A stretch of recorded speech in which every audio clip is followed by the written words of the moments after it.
On the other hand, there has to be enforcement, EEOC enforcement, and there seem to be a lot of things going on that need a watchful eye. Director Lee, can you comment on sort of the culture at these institutions that may be impacting the ability to retain talented women and or people of color? Yeah, I mean, it's hard when you don't see people who look like you. And it's hard when they don't look like you in more ways than one. This is exactly what they don't want you paying attention to. While Republicans keep pretending everything is fine, Democrats are exposing the real problem: systemic barriers, broken workplace culture, and a rigged innovation economy. This isn't just about getting people in the door, it's about why they're being pushed out. Hit like, subscribe, and stay to the end, because this breakdown is going to expose everything they tried to gloss over. I thank the distinguished chair of the IP subcommittee and all of the witnesses for your presence here today. It seems when you address this diversity challenge that we're confronting in the STEM industry that there's a recruitment issue that is problematic that many of you have spoken to, but there's also a retention issue. And if you solve the recruitment issue but don't deal with the retention issue, at the end of the day, you haven't really meaningfully addressed the problem. And, maybe starting with Professor Cook, but I'd be interested in everyone's perspective. What are some of the retention challenges that people of color and women face in the innovation economy?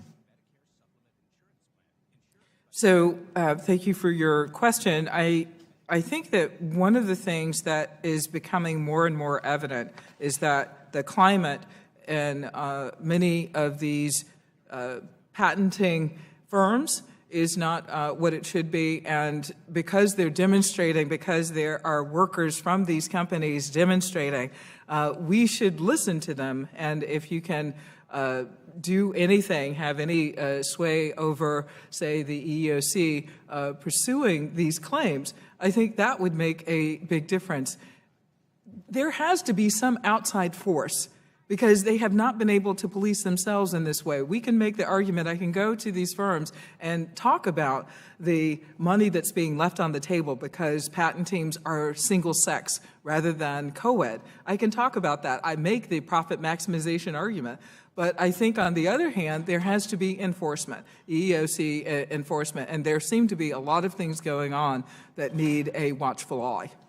Director Lee, can you comment on sort of the culture at these institutions that may be impacting the ability to retain talented women and or people of color? Yeah, I mean, it's hard when you don't see people who look like you. And it's hard when they don't look like you in more ways than one. So to the extent, now that shouldn't stop us from, inspiring those underrepresented minorities to pursue these fields, but greater networks, greater support, greater retention efforts, greater consciousness, measuring the data, focusing on areas that need improvement. It should be within the priorities of a business to want to have these diverse teams because, as Professor Cook says, diverse teams, if you're thinking about creating something innovative that's never been done before, you get the greatest innovation, and studies have been done on this with people with different perspectives who don't look at the problem the same way. Ms. Armstrong?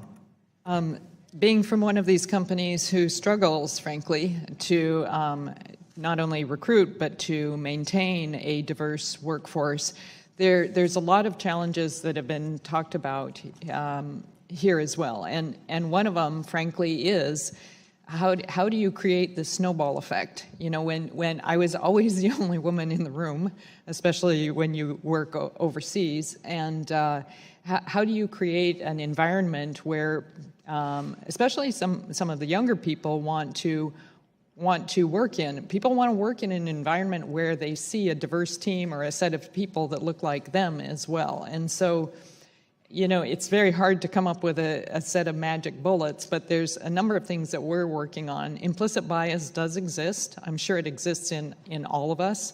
So we're trying to engineer that bias out of our systems, out of our review systems, and out of our project rotation systems.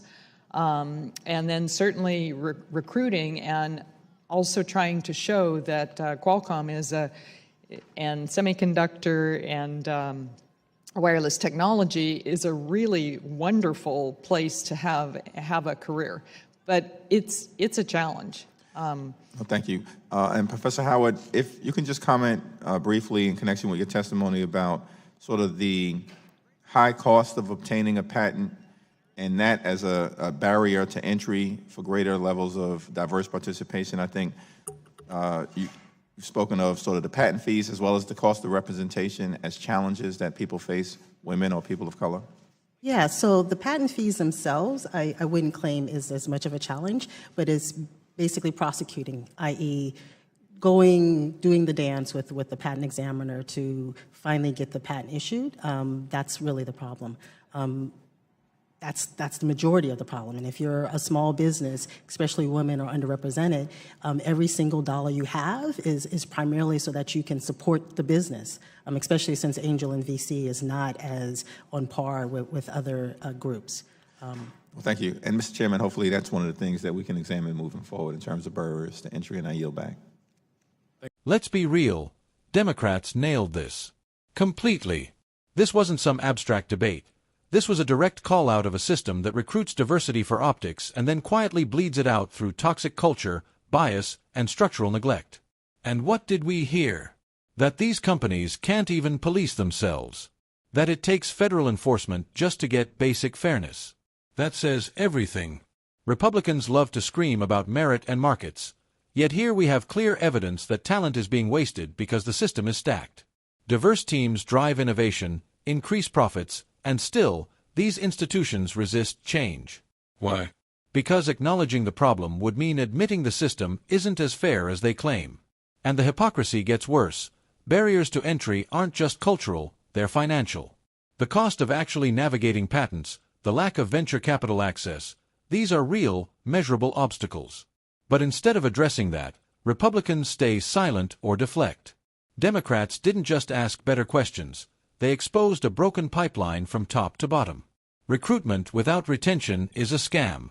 Opportunity without support is a lie.